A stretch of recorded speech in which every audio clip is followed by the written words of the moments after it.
மருத்துவமனைகளும் இது போன்ற திருட்டு ஆப்ரேஷனுக்கு, கிட்னி திருட்டு ஆப்ரேஷனுக்கு ஒத்துக்க மாட்டாங்க. இப்போ பெரிய மருத்துவமனைகள் இருக்குது, அப்போலோவில் ஒத்துக்குவாங்களா?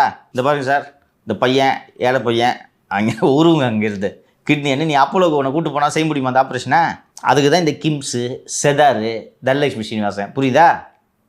So there will be network. ஒரே ஹாஸ்பிட்டலில் எப்படிமா பண்ண முடியும்? தியேட்டர் வேணும் உங்களுக்கு, தியேட்டர் வேணும், அந்த நெஃப்ராலஜிக்கு தொடர்பான ஸ்பெஷலிஸ்ட்டு வேணும். இன்னொன்று, தனலட்சுமி ஸ்ரீனிவாசன் ஹாஸ்பிட்டலில் கொஞ்ச நாள் இந்த கிட்னி ஆர்கன்லாம் வந்து மாற்றக்கூடாதுன்னு சொல்லியிருந்தாங்க. அந்த கேப்பில் இந்த ஹாஸ்பிட்டல் எதுவும் பண்ணிட்டு இருந்தாங்களான்னு தெரில. நான் என்ன சொல்கிறேன்னா, இது ஒரு இண்டஸ்ட்ரி அங்கே நடந்துக்கிட்டு இருக்குன்றேன்.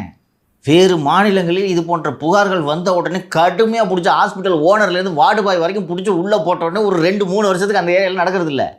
இங்கே தான் கிட்னி திருட்டனை பாதுகாக்கிறாங்களே, அந்த கிட்னி திருட்டை விசாரிக்கிறதுக்கு ஒரு அதிகாரியை போட்டால் அவரை ப்ரொமோட் பண்ணி ஆவடி கமிஷனர் போடுறாங்க.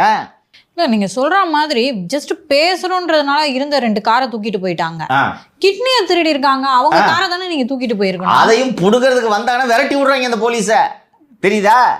கொடூர ஆட்சி தம்பி, இது கொடூர ஆட்சி. இன்னொரு ஸ்டேட்டு போலீஸ் டே கிட்னி திருடி இருக்கான்றாங்க வந்தால் ப்ரொசீஜர் ஃபாலோ பண்ணல. என்னடா ப்ரொசீஜரு? நீங்கள் எல்லாம் ப்ரொசீஜர் ஃபாலோ பண்ணுறீங்களா? ப்ரொசீஜர் ஃபாலோ பண்ணுறது காரை தூக்குறீங்களா? அவங்க கிட்னியை திருடுறாங்க, அவங்க ப்ரொசீஜரை ஃபாலோ பண்ணலன்னு வர்றாங்க.